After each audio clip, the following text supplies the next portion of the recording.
आगको आसुची आम ओडिया स्पेशल चित्तौ अमावास्या से चित्तौ अमावास्या एमती थे बनातु चित्तौ पिठा देखिए आपण को बहुत ही बढ़िया लगे। आउ सांगरे मु शेयर करिछि गोटे साधा आउ सीधा डालमाटीए जोटा कि आपण माने समस्ते अति सहजरे बनै पारिबे। तो ये चित्तौ पिठार टेक्सचरटा आपण मैंने देखिपे एकदम नरम आउ एकदम जालीदार बनिबो आउ एते टेस्टी बनिबो जे आपण माननकु सबु चित्तौ पिठा फिका लागिबो। एई चित्तौ पिठा अधिक टेस्टी लागिबो हेले बनेबा विधिटा भी एकदम सहज अछि। आपण माने वीडियो रे संपूर्ण देखंतु आउ छोटो छोटो टिप्स को निहाती फॉलो करंतु चित्तौ पिठा परफेक्ट बनिबो। तो एठी देखंतु फ्रेंड्स मु मापिकी नउची 2 कप अरुआ चावल। तो देखि पारथुबे एठी मु 2 कप अरुआ चावल नेइची आउ सांगरे गोटे चामच बिरी देइची आउ गोटे चामच एठी मु दोची बुट्ट डाली आउ सांगरे गोटे छोट चामच रे आधा चामच एठी मु दोची मेथी दाना। तो ये सबको पानी दबा आउ 2 रु 3 थर बढ़िया से याको धोई दबा। फ्रेंड्स एबे पर्यंत वीडियो को लाइक चैनल को सब्सक्राइब जदि करि नाहंती तो एबे ही कर दियंतु। एमितिका सहज आउ सबठारु नुआ नुआ रेसिपी आम चैनल रे सबुठु प्रथमे देखिया पई। तो ये देखो फ्रेंड्स एमती घसी घसी 2 रु 3 थर भल से याको धोईदबा आउ आको आम घरे जो पानी भल पानी अच्छी से पानी ये सब जिनस देकी याको बुड़े नबा आउ कभर करके 2 रु 3 घंटा भिजिया छाड़दबा। तो ये देखो 2 रु 3 घंटा भितर केते बढ़िया से भिजी जाइए। तो आपण मैंने देखिपे डाली बिरी आउ चाउल एकदम बढ़िया से भिजी एते भिजी जे देखो हाथ में गुंड कला मात्रे केमिति चाउल गुंड हो जाउची। तो याकू एबे हमें कौन करबा गोटे ग्राइंडर जार नबा आउ ग्राइंडर जार रे अल्प अल्प करके याको बाटी नबा। तो देखंतु फ्रेंड्स एमिति करके याको पानी एठी देबेनी जो पानी हमर बतुरा हिची से पानी न देकी अलगा पानी हमें दबा। आउ एठी देखंतु फ्रेंड्स मु नउची सेई कप रे मापिकी पूरा फुल गोटे कप नडिया कोरा आपण माने चाहिले गोटा पीस पीस भी काटिकी देई परिबे। तो सही कप रे मापिकी गोटे कप एठी देखंतु पानी देइची। तो देखि पारथुबे तो याकू चलंतु एकदम फाइन करके याकू बाटी आनिबा। तो एठी हमें बाटी सारला परे आउ गोटे बाउल को हमें बाहर करिबा। तो देखंतु फ्रेंड्स मु एठी आउ गोटे बाउल को बाहर करि देइची आउ एथरे दबा स्वाद अनुसार लूण दे सारला परे हाथ रे 5 रु 6 मिनिट पर्यंत को बढ़िया से फेंटिबा। हाथ रे फेंटिबा द्वारा हमर बैटरटा एकदम हल्का हे जिवो आ फर्मेंट हेबा पई बेसी समय बिल्कुल लागिबनी। तो ये देखंतु एकदम चिक्कण करके मु बाटीची आउ 5 रु 6 मिनिट पर्यंत गोले सारची। तो बैटर टेक्सचरटा देखंतु एतिकी पानिया रखिबे याठो बेसी पानिया बिल्कुल करिवेनी आउ आको कभर करके 5 रु 6 घंटा छाड़ी दबा। ता भितरे केते सुंदर फर्मेंट हे जिवो।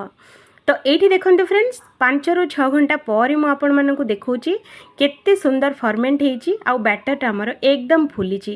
जदि एमिति बैटर जदि फुलिबो तो चित्तौ पिठा एकदम परफेक्ट बनिबो आउ टाण बिल्कुल हबनी आउ एकदम नरम रहिबो पाटी रे देला मात्रे मिलई जिवो। तो याकू थरे भल से 2 रु 3 मिनिट पर्यंत याकू गोले नबा आउ जेतक फर्मेंट हेची से सब जाको गोटे हे जिवो। तो एठी देखंतु बैटरटा पूरा आमर परफेक्ट हो जाइए। तो देखो एमती करके बैटरटा बनइबे। तो चित्तौ बैटरटा आम तो पूरा रेडी होइछि। तो चलतु या डालमा बनइबा। तो ये मु प्रेसर कुकर रे गोटे गिना हर डाली नहीं आउ ये हर डाली को 2 रु 3 थर भल से आम धोईदबा। या भितर बेसी स्टार्च थाए तो से 2 रु 3 थर धोईदेला 2 गिना पानी एठी आमे दबा आउ पानी आम डाली आउ पानीटा को फुटिया छाड़दबा। फुटीगला 2टी कंचा टमाटो आधे देदबा आउ सांगरे डालमा परिबा एठी मु नेइची कखारू बीन्स आउ हमर बैगण गाजर आउ आलू आउ झुडुंग अल्प मु देइची आउ सांगरे लूण आउ हळदी गुंड दबा आउ गोटे चामच एठी कंचा लंका आउ अदार छेचा एठी आमे देदबा। देई सारला परे ए सब जिंस को थरे आको भल से आमे गोळेई नबा। तो देखो फ्रेंड्स एमती करके आपको भल से आपको गोले नेबे।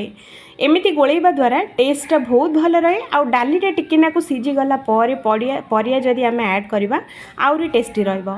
तो ये आम गोटे तेजपत्र देकी आपको कभर करके 2टी सीटी आसिया छाड़ीदबा। तो एपटे आम कौन करवा कढ़ई बसैबा। कढ़ई रे दबा 2 रु 3 चामच तेल। एठी तेल बेसी दबा दरकार नहीं अल्प टिकेना को तेल रे हे जिवो। आउ तेलटा गरम हो सारा मात्रे 2टी सुखिला लंका आउ 5 फुटण निहाती देबे। तापरे एठी 2 चुटकी आम एठी हेंगु दबा आउ ये सब जिनस को 2 सेकेंड पई याको भाजी नबा।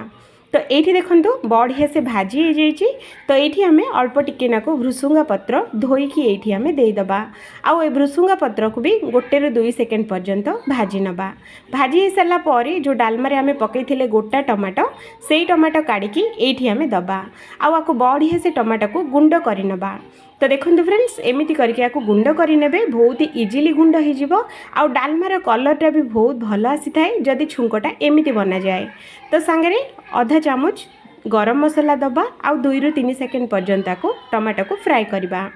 तो ये देखो फ्रेंड्स टमाटो केते सुंदर गुंड हो जाइए और केते बढ़िया कलर भी आसी देखिले ना। जदि यही स्टाइल बनाती डालमा बहुत ही टेस्टी लगे। तो यहाँ को छुंकटा तो आमर पूरा रेडी हो जाइए। तो एबे आमे जो डालीटा को आमे सिझेकी रखी थे डालमाटा ये आम ऐड करवा। देखो ये मुझे ऐड कर देइछि। आउ डालमार कलरटा आपण मैंने देखिकी ही जानीपे केते टेस्टी आउ केते बढ़िया बनी थो। तो या भल से थे गोले नवा। फ्रेंड्स एमती ही सिंपल बनातु अधिक टेस्टी लगे आउ बहुत ही बढ़िया लगे। डालमा आपण मैंने जो परिबा पसंद करुँच से परिबा ये ऐड करें। मो पसंदर परिबा ये मुझे ऐड करी। आउ 2 ରୁ 3 सेकेंड डालमाटा को फुटियापाई छाड़दबा। तो ये देखो डालमाटा बेसी पानिया हैनी कि बेसी मोटा भी हैनी जेमिति आमको दरकार सेम सेमिति हेजी। किंतु टिके नाकु ठंडा हो गला परे ए डालमाटा आउरे टिके नाकु बहलिया हो जिवो। किंतु ठंडा हैला पर्यंत कहा पाखरे धैर्य नहीं। तो सेइति पई गरमा गरम खाई दियंतु चितौ पिठा संगरे। तो देखंतु हमर डालमाटा एकदम रेडी। तो चलंतु ये आम पैन बसैबा। पैन टाक पूरा गरम होला परे 1 चामच बैटर ये आम दबा। आउ ऊपर सजेवाई मु अल्प टिके नाकु भृसुंगा पत्र को एमती लंबा आकार में काटिकी नबा।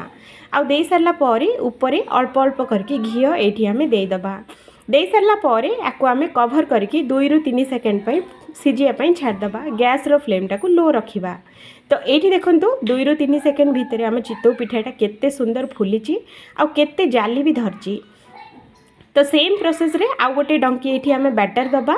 आउ ये आम भृसुंगा पत्र ऊपर टिके नाकु सजे नबा। आउ घी टिके नाकु देकी आको कभर करके 2 ରୁ 3 मिनिट सिझे नबा।